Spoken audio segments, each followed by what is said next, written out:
Guys, today I am going to talk about why we saw this drop for Bitcoin yesterday, what's been going on in the markets in general, and why do I believe, and this is actually backed up by some very interesting and key charts here, why is it looking likely that Bitcoin is about to do something crazy? Guys, stick around from the beginning until the end. Very important stuff to talk about today. Welcome back everybody, my name is Chris, bringing you cryptocurrency videos every day, teaching you how to make money in this market. If you are new to the channel, then make sure to subscribe and activate the bell right now. So with that said guys, yesterday we actually did see a decent pump. We went all the way up actually to 29,682. So this was actually the day before. Yesterday we went up to 29,566. So we did see a decent pump. And after that, you did see a drop yesterday for Bitcoin as well. So why did we see this drop? Well, if we go to the traditional markets, you can see right here, we were trying to make a push towards this orange line up here at 4,643.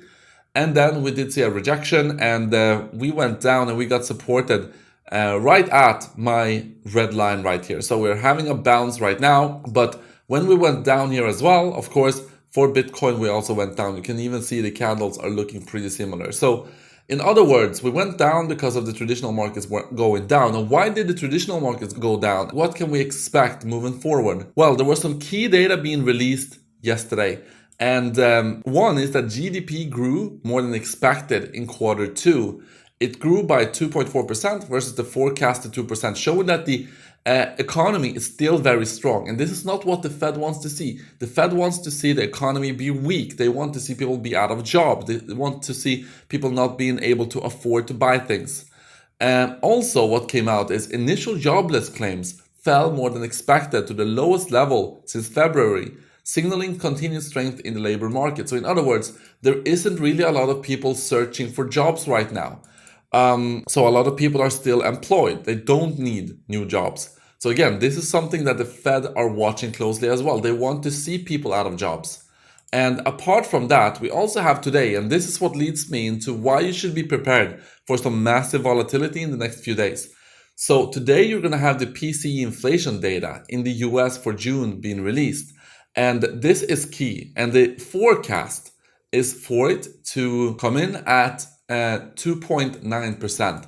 So we will see guys, but this is going to have an effect on the market as well. Be prepared for some volatility today. Not only because of this, also you have billions of US dollars worth of options expiring today. Now the max pain point for Bitcoin is at $29,000. What does the max pain point mean when you're talking about options? It basically means at which price when the options expires are most amount of people going to lose the most amount of money. And it is right at $29,000. So massive whales who are playing this are probably going to try to push the price in different directions. So be prepared for that. Again, you're having billions, about $3 billion worth of options for Bitcoin and Ethereum in combination here. So $3 billion, that is a lot of money. Of course, they're going to try to influence the price in whichever direction people are going to make money from. Now, before I talk about some key charts here, actually, let's talk also about the DXY, because the DXY, you can see that we actually went up in the DXY. You can see that we are right now above this orange line here. So we were struggling a little bit with this right here with resistance, but since then we went up and now we're approaching, we could see some more strengthening of the DXY until we come up to the next level of major resistance, which is right here. So we're pretty close to it, but we can still see some more upside until we get to this level. Now, a couple of key charts I want to show. The first one is actually this one. And what this shows us is actually Bitcoin compared to the Chinese 2-year treasury yield divided by the Chinese 20-year treasury yield. Basically a ratio between these two. And what is the treasury yield here? Of course, as you know, you can buy treasuries, you can put your dollars, your Chinese yuan, whatever currency it is, you can put them into treasuries and earn a yield on it. For the US right now, on a 2-year yield, you can see it's up at about 5%. So you can put your dollars into these treasuries and earn about 5% a year. If you look at the 3-month yield, it is actually higher. It is currently at 5.5%, so that's pretty juicy. It's at 4% here on the 10-year yield. And it kind of also explains the mechanics here. If people are making 5%, 4% on their dollars, it's going to incentivize them to sell their stocks and put it into treasury yields. But when the yields are at zero, which they have been for, the last 20 years or so, it has mostly been at zero or close to zero. So when you see that, of course, people are going to take their money out of the treasuries and put them into stocks.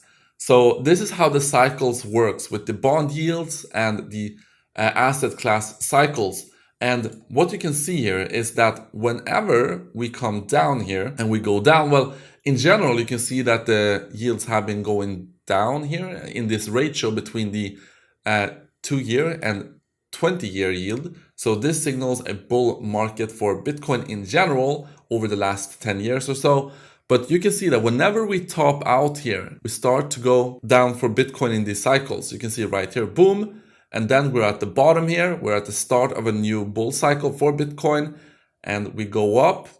You can see we top out here. We come down. Again, we just adjust this a little bit.